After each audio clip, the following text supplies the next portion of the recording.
I'm not saying I'm going to rule the world or I'm going to change the world, but I guarantee that I will spark the brain that will change the world. And that's our job, is to spark somebody else watching us.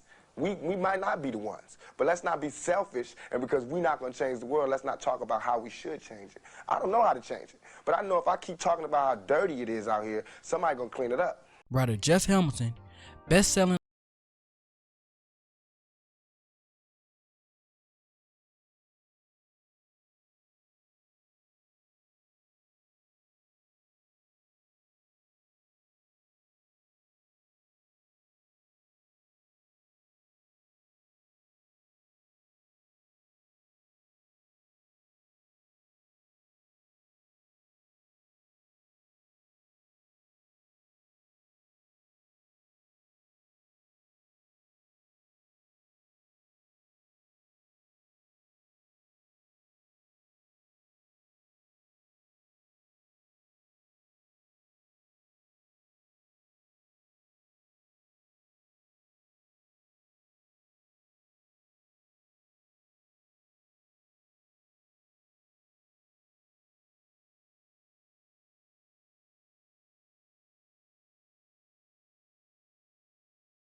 eloquent than YoungBoy.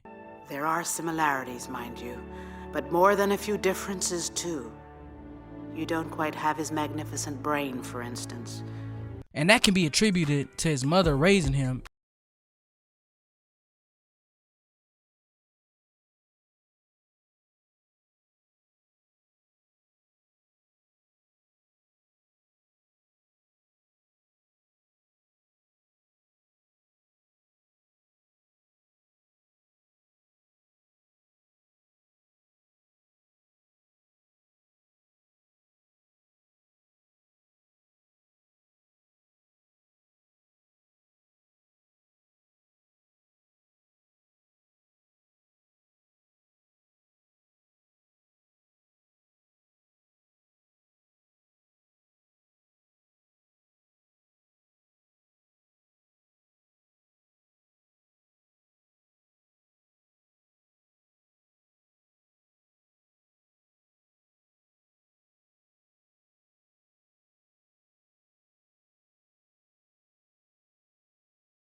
Rappers are in a weird place. It's why you're seeing a lot of these niggas ain't dropping no more.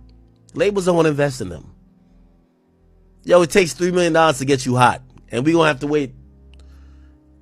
We gotta wait 5 years just to even get our investment back. It's actually proven what Leor Cohen was saying. Shit, at this point, we need a 360 for y'all niggas, because y'all are doing podcasts, y'all doing everything but rap. And also, shit, most of y'all are making y'all money on touring. But we gotta just wait 5 years just to go even with your bitch ass. Respectfully. So an artist who hasn't turned a profit with their previous releases, trying to release new music, will only serve to put them more in the hole of debt. It isn't a music thing, it's a money thing. This isn't a concern for YB. The label knows that new music for him is constantly in demand, and his rabid fan base will always show support by streaming his newest music. YB is constantly in a conversation with the highest streamed artists, regardless of genre, and that's also one of the highest selling modern musicians, despite his fans never actually buying his music. Unlike other artists, YB is constantly encouraged to drop, and even signs artist-friendly deals that work within his constant release schedule. I know that every artist just wish they were YoungBoy and have the flexibility and the creativity, the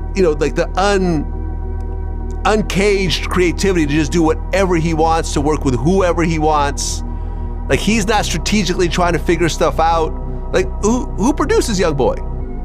He doesn't have any of the big producers working with him because he doesn't care. He got his guys, just his guys, yeah. His guys. Tupac also shared this same work ethic and even prepared multiple albums in the event of his death. According to numerous sources, Pac would scribe out his poetic tracks in less than 5 minutes and record it flawlessly, then move on to the next song. In one interview, a former friend mentioned that Pac recorded an all-time hip-hop classic, the album All Eyes on Me, in just 5 days. How long did it take that All Eyes on Me to get done? Nigga did. Him and Daz did. They did half that motherfucker in like 2 weeks. When he got out, Daz was working on the Dogfather. I was like, fuck that. Cuz is home. Get that nigga everything. So it went from Dogfather to him taking all of the ammunition and giving it all to Pac. And Cuz went to work. That nigga Pac was on it. He was on it. He was on it. It was one beat that I had that was a DJ Pooh beat. Work ethic isn't the only thing the two share in common.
a loyal hold on Gen Z. Both remind us that greatness isn't about being flawless, it's about being real, enough to let the world see our flaws. If YoungBoy can take the lessons from Pac's life, the genius, the mistakes, the humanity, he might just carve out a legacy that doesn't end in tragedy, but in transformation.